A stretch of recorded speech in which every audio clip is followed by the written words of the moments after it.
For the last 2 days, we were looking at taking concrete actions in the now. And today I want to talk about the importance of anti-racist learning about how the past shapes the present.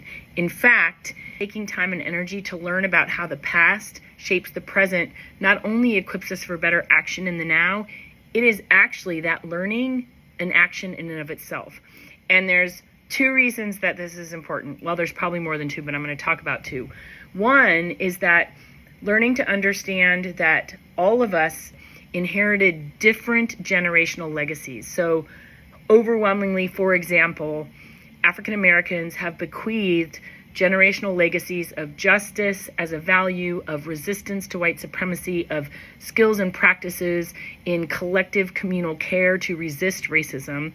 And overwhelmingly, those of us who are white did not inherit those generational legacies. And in fact, that's part of the reason sometimes we struggle to know where to start or what to do when it comes to anti-racism.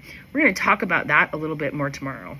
But the second reason that the action of engaging generational legacies is important for anti-racism is that learning about the past is a way to understand how our relationships across racial lines are shaped in the present, in the now. So for example, for every celebration of Black communities in the United States challenging and breaking through barriers of racism, we're actually talking as well about the white communities who generationally impeded and created those barriers or committed violence or were passive in the face of structural injustice. And so Black history is Black history to be amplified, celebrated, and honored.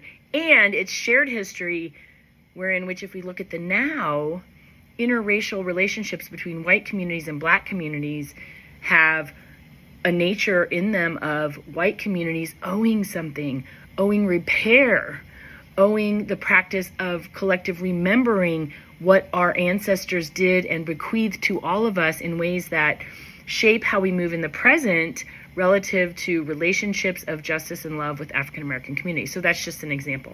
There's folks out there doing incredible work to help us not only remember and learn about how the past shapes the present, but to do so in ways that are focused on how we can create spaces for remembrance and repair in the now, in today. And so Acts of Reparation is this amazing project, a film that'll be out soon that traces a number of different reparations projects. I want you to check out that website.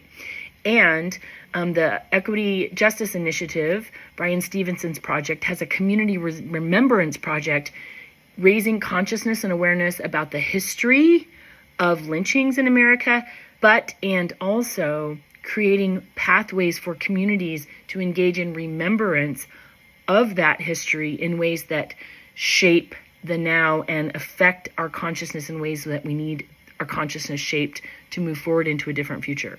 So that's actually the part of the action today. That is the action.